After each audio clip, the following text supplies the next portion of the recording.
Hello and welcome back to Matt Hayes' Tottenham blog and to this week's Champions League match review. Tottenham returned to winning ways in the Champions League last night with another emphatic victory over Red Star Belgrade, and today I'm going to be going through all the key points of that game from last night. So before I get into the video, if you want more content like this, plus interactive live streams, match previews, reviews and breaking news videos, please don't forget to hit the subscribe button down below if you haven't already. So diving straight into things, the lineup is something that we always need to talk about with Tottenham this season. It has been one of the biggest talking points for a lot of our games, but finally last night it was a talking point for the good reasons. Giovani Lo Celso made his full debut, which I suppose is the biggest thing to take from that. The defence again there's a lot of changes going on there this season, and I think it was good to see we got Juan Foyth making his first start of the season, starting at right back. Serge Aurier actually didn't travel with the team, and Kyle Walker-Peters didn't either. It was a very strange centre-back duo of Eric Dyer and Davinson Sanchez, and I don't think we will see that again anytime soon. I'll be getting into that a bit later in the video. And Danny Rose starting in left back. The 4-2-3-1, of course, the two holding midfielders were Tanguy Ndombele and Moussa Sissoko, and that's what we were expecting because Harry Winks didn't travel with the squad for this one. Then it was Dele Alli, Heung-min Son and Giovani Lo Celso behind Harry Kane. So aside from the back line, it was a really strong lineup, and it was obviously a really daunting place to be going, playing Red Star Belgrade in their stadium. They have a fantastic record there, especially in European competition, so it was a really difficult game to be going into, but thankfully we had a really strong lineup with a good boost getting Foyth and Lo Celso starting, and players like Ryan Sessegnon were on the bench as well, and he came on and made a very good impact. So starting with the goals, the first goal, it had been coming. You know, we'd had a few chances, but to be fair, Red Star did have one or two as well. But when the goal did come, it was an absolutely bizarre goal, and like you can look at it, the commentators are mentioning from Pochettino's point of view, he might be looking at why it wasn't finished off sooner. It was a good counter-attack, and Lo Celso played a good ball through to Harry Kane, and he took a bit of an awkward touch, and the keeper was coming out to meet him, and he managed to just get his toe there, and he poked it under the keeper, and it hit the post, and it came back off the post, deflected off a defender, which took it away from Kane. And then Heung-min Son, he was kind of running away from goal. It was a difficult attempt for him. He managed to scoop it back in, but it was then cleared off the line. Then there's another couple of clearances. Dele Alli might have been fouled, so I don't know if we hadn't scored, we might have gotten a penalty. But then the ball looped back up towards the back post, and Harry Kane volleyed it, but he completely scuffed that, and it was going across the face of goal. And Son at the far post from a couple of yards out, just about managed to redirect the ball towards the goal with his thigh, I think it was, but he hit the crossbar. And then it came back out to Lo Celso, who was really patient and clever, and he took a touch with his chest and managed to poke it into the top corner. So it was a really strange goal. But of course, it was absolutely brilliant to see Giovani Lo Celso getting his first goal on his full debut. And even aside from that goal, I think Lo Celso was probably the best player in the pitch last night. You know, to be thrown into a place like that, against a team like that, to make your full debut for the club. You know, having been there for so long, he's been waiting for it for quite a while, signing him at the start of August. I thought he was absolutely exceptional, and the stats do back that up. He had the most touches of any player, he had the most crosses, he had the most tackles, which I think is a really impressive stat. He had the second most recoveries with 8, he had the third most passes and the third most shots. So not just on the attacking side of things, but with those tackles and recoveries as well. He was exactly what we've been wanting to see from Christian Eriksen this season so far. Lo Celso was given one chance and he did it absolutely perfectly. And I think that could be a big turning point in Eriksen's career at Tottenham, and Lo Celso's as well, because Lo Celso did absolutely everything we want of a player in that position. And Christian Eriksen, when he came off the bench, he didn't. And we know those awful stats from Sunday against Everton. Eriksen didn't do it then either. So it was a really, really great night for Giovani Lo Celso. So it was 1-0 at the break, and Red Star did have a few chances. There was, to be fair, the chances they did have in the first half, they were a bit lucky to get them. It came off a few ricochets and a few deflections, but it wasn't a particularly reassuring performance from Eric Dyer and Davinson Sanchez. You know, the chances that Red Star did get, you know, when we played them in the Tottenham Hotspur Stadium, the few chances they did get were coming down, say, our left-hand side between Jan Vertonghen and Danny Rose, which, to be, like, you know, there can be, if they kind of flood that area of the pitch, that is an area where chances do come from a lot for a lot of teams. It's not a kind of weird occurrence for that to happen. But the chances they got last night came down the middle, and there's one or two actually went straight through the middle of Dyer and Sanchez, and you could see they haven't played there together. I don't even know if they ever have started a game together in centre-back. Personally, I can't remember the last time we actually played, you know, a meaningful game without one of Toby Alderweireld and Jan Vertonghen. So it was a really strange thing, and it certainly didn't work out very well. But Paulo Gazzaniga made some exceptional saves, and it was another outstanding performance from him. following on from the one against Liverpool. He didn't have much to do against Everton, but that performance against Liverpool and now this one, he's really deputising well for Hugo Lloris, who we're not missing as much as we thought we might. But I don't think we will see Dyer and Sanchez together again soon, because it was just really poor. And even Davinson Sanchez nearly scored an own goal. That second chance Red Star had when they were through down the right hand side, Gazzaniga made a great save onto his post, and Sanchez was about 10-12 yards out, and he tried to control the ball and somehow managed to loop it back up onto his own crossbar. So it was, from defensive side of things, not the best performance, but thankfully we did manage to keep them out, and just the second half performance at the other end of the pitch made it, it didn't really matter at all. The second goal was another really good break, and Tanguy Ndombele, I thought, again, was exceptional last night, and it was great to see him and Lo Celso on the pitch together and seeing just how much they can really affect a game.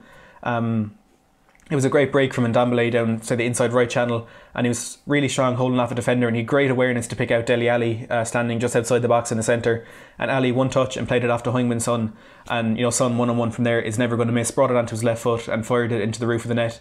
And not only was it really important to get that second goal, but I think it was great for Son to get on the score sheet after the events of Sunday.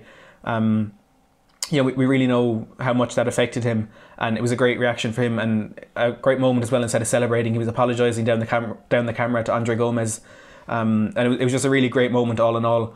But the importance of it for the game obviously can't be underestimated either. Playing a team like Red Star, who rarely concede at home, they rarely lose at home. There's a few stats. I think they've lost just 2 of the last 21 home European matches, which is a crazy stat. And of course, beat Liverpool 2-0 there last year.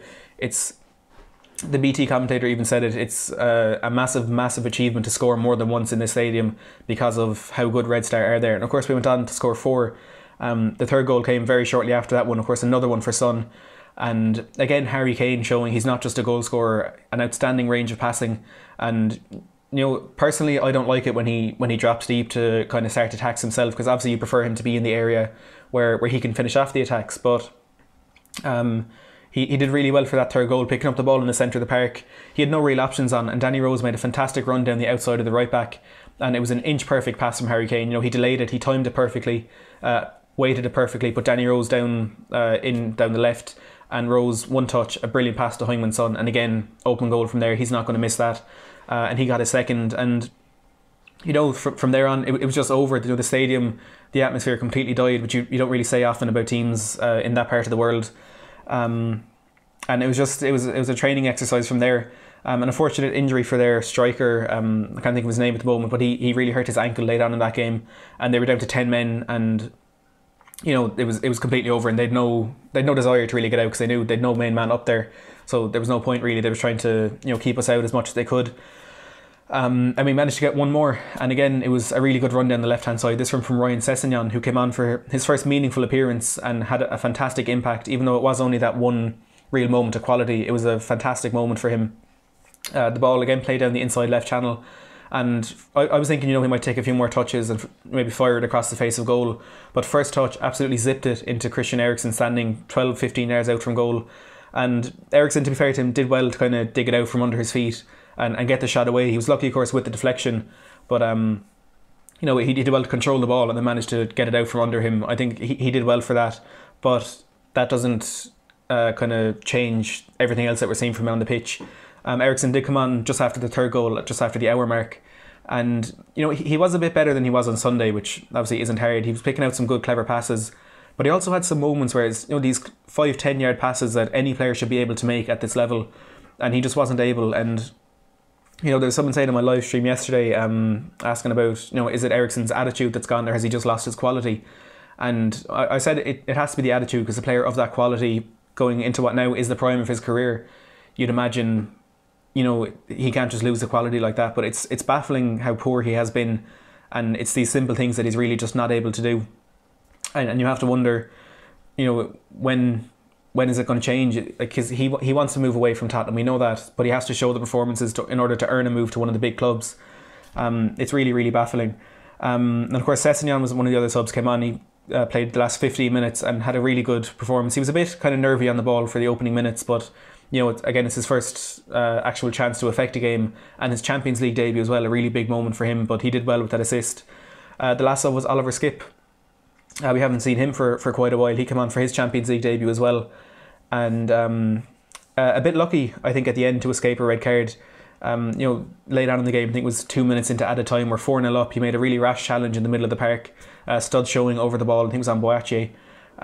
He got a yellow card. I really do think he was lucky to avoid a red there, because it was a really rash challenge and he could easily have injured his opponent. But thankfully the Red Star player came out of that relatively unharmed. But look, all in all, it was a really, really good day, because I know I keep mentioning it, Red Star aren't the best, they're obviously not one of the best teams in the competition, but it's such a daunting place to go, and so many teams have gone there and been humiliated there. So I think we really can't underestimate the kind of importance of going there and scoring 4 goals. But it's going to be a completely different thing on Saturday when we play Sheffield United.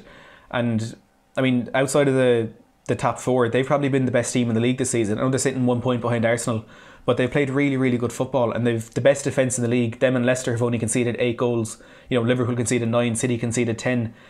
They have been one of the better teams in the league, and it's going to be really, really difficult to break them down and to keep them out at the other end as well, because they've been scoring in the last few games more so than at the start of the season. They've got put 3 past Burnley on Saturday. So it'll be a difficult game on Saturday, but this is such a good way to kind of get into it. We had that win against Red Star last time, 5-0, obviously trying to get a bit of momentum, but going into a game away to the best team in the country in that moment, it wasn't a really good way to follow on from it. But even though this will be a tough game, it's a much better chance to build some momentum. Going into the next few weeks, I think we have West Ham away, Olympiacos at home, and then Bournemouth at home. So it is really a period where we can pick up points, and it is typically the part of the season where we do actually pick up points. This Christmas period after the international breaks is where we do kind of pick up.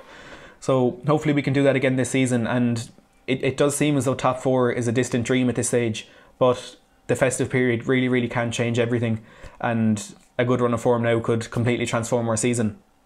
So don't forget to leave down in the comments below your opinions on the game yesterday, your player ratings and all that stuff. I think for me, my man of the match was probably Giovani Lo Celso, but I want to hear from you as well. So make sure to head down to the comments, and don't forget to like this video if you haven't already, and subscribe for more content like this. Thanks for watching.